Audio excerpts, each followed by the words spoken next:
سلطنت عثمانیہ کا نام کسی نسل یا قوم سے نہیں بلکہ اس کے پہلے حکمران سلطان عثمان غازی کے نام سے منسوب ہے۔ عثمان غازی کے والد کا نام ارطغرل غازی تھا۔ اس وقت ترک قبیلوں کی شکل میں رہتے تھے۔ یہ تمام قبیلے خانہ بدوش تھے۔ جہاں سرسبز علاقہ اور پانی نظر آیا وہیں خیمے گاڑ کر ڈیرا ڈال لیا۔ ان قبیلوں میں ایک قبیلے کا نام کائی قبیلہ تھا۔ کائی قبیلہ باقی قبیلوں سے کچھ بڑا اور طاقتور تھا۔ سلیمان شاہ اس قبیلے کا سردار تھا۔ یہ نہایت جنگجو قبیلہ تھا۔ سلیمان شاہ اور اس کے قبیلے کے مقاصد میں سب سے بڑا مقصد اسلام کی اشاعت تھی، کیونکہ یہ وہ وقت تھا کہ مسلمان ہر جگہ سے کمزوری کا شکار تھے۔ منگول اپنا سر اٹھا رہے تھے۔ سلجوقی سلطنت اپنے زوال کے قریب تھی۔ ان حالات میں ضروری تھا کہ مسلمانوں کی تعداد کو بڑھایا جائے۔ سلیمان شاہ کا انتقال ہو گیا۔ اس کے 3 بیٹے تھے۔ درمیانہ بیٹا ارطغرل اپنے والد کا جانشین مقرر ہوا اور قبیلے کا سردار بنا۔ ارطغرل غازی بہادر، نڈر، جنگجو شخص تھا جو اپنے قبیلے کا دفاع کرنا خوب جانتا تھا۔ لیکن وہ وقت آ گیا کہ منگول ہر طرف تباہی پھیلا رہے تھے۔ مسلمانوں کا قتل عام ہو رہا تھا۔ چنگیز خان کی فوجوں نے خوارزم شاہ سلطنت کو تباہ کر کے رکھ دیا تھا۔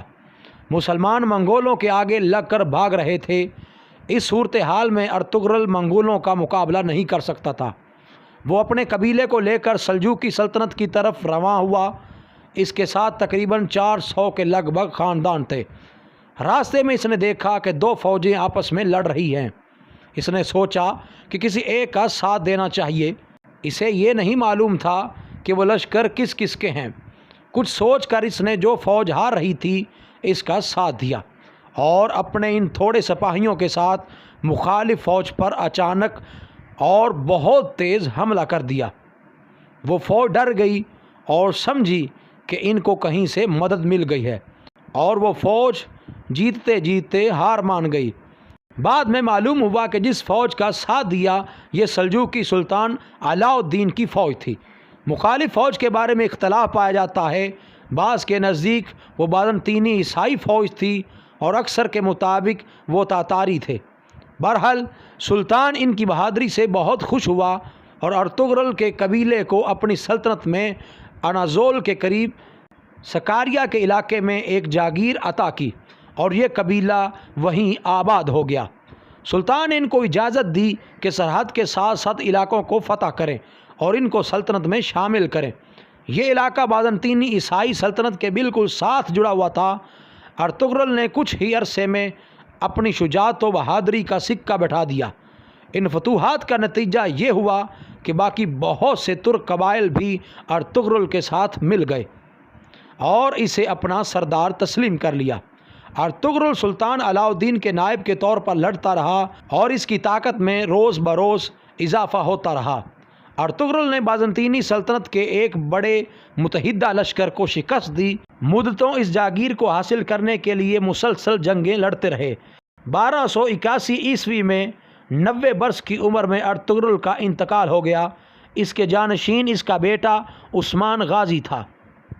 عثمان اپنے والد کی طرح پکا مسلمان، بہادر اور حوصلہ مند تھا۔ اس نے بھی فتوحات کا سلسلہ جاری رکھا۔ ادھر سلطان علاء الدین سلجوقی ایک جنگ میں شہید ہوئے۔ اس کے بعد اس کا بیٹا غیاث الدین بھی تتاریوں کے ہاتھوں مارا گیا۔ 1299 عیسوی میں سلجوق سلطنت بالکل ختم ہو گئی۔ عثمان غازی نے اپنے تمام مفتوحہ علاقوں میں اپنی خود مختار حکومت کا اعلان کر دیا۔ یوں سلجوقی سلطنت سے علیحدہ عثمانی سلطنت قائم ہوئی۔ سلجوقوں کے لیے یہ بات تشویش کا باعث ہوتی، لیکن وہ اندرونی جھگڑوں کی وجہ سے مکمل زوال پذیر ہو چکے تھے۔ امیر عثمان غازی نے بہت سے شہروں اور قلعوں کو فتح کیا اور برسا کے ایک ضلع میں اپنا دارالحکومت بنایا۔ سلطان عثمان کو سلطنت ملنا اور ایک مضبوط اسلامی سلطنت کا قائم ہونا اللہ کی مرضی تھی۔ اس سلطنت کے قائم ہونے کے بعد مسلمان متحد ہونا شروع ہوئے۔ برسا کی فتح کے بعد سلطان عثمان بیمار ہوئے اور 1323 عیسوی کو وفات پائی۔ مرنے سے پہلے اپنے بیٹے اور خان کو ایک طویل نصیحت کی اور خان سلطان بنا اور اپنے باپ کی پالیسی کو جاری رکھا۔ جب سلطان عثمان کا انتقال ہوا تو سلطنت کا رقبہ 16,000 مربع کلومیٹر تھا۔ 150 سال کے اندر اندر یہ دنیا کی سب سے بڑی سلطنت بن گئی۔ سلطان محمد فاتح نے قسطنطنیہ فتح کر کے نبی کریم صلی اللہ علیہ وسلم کی حدیث بھی پوری کر دی اور اپنے بہترین ہونے کا ثبوت بھی دیا۔ سلطنت عثمانیہ کے 9ویں سلطان سلطان سلیم اول نے مصر میں موجود عباسی خلافت ختم کر کے اپنی خلافت کا اعلان کر دیا۔ یوں خلافت بھی ان کی ہوئی اور سلطان سلیم اول سلطنت عثمانیہ کے پہلے خلیفہ بنے۔ یہ سلطنت 623 سال قائم رہی اور 1922 میں ختم ہوئی۔ سلطان عثمان کے نام سے ہی سلطنت کو سلطنت عثمانیہ کہا گیا۔ انگلش میں اسے عثمان امپائر کہتے تھے۔ کچھ علاقوں کے لوگ اسے اپنی زبان کی وجہ سے اوتھمن امپائر کہتے تھے۔ آہستہ آہستہ اسے اوتھمن سے اوٹمن امپائر کہا جانے لگا، پھر اس کا نام یہ ہی پڑ گیا۔ مزید اچھی ویڈیوز کے لیے ساجد ٹی وی پاکستان کو سبسکرائب کریں اور بیل کے بٹن کو پریس کر کے آل پر کلک کریں تاکہ ہماری ہر نئی ویڈیو کا نوٹیفیکیشن آپ کو سب سے پہلے مل سکے۔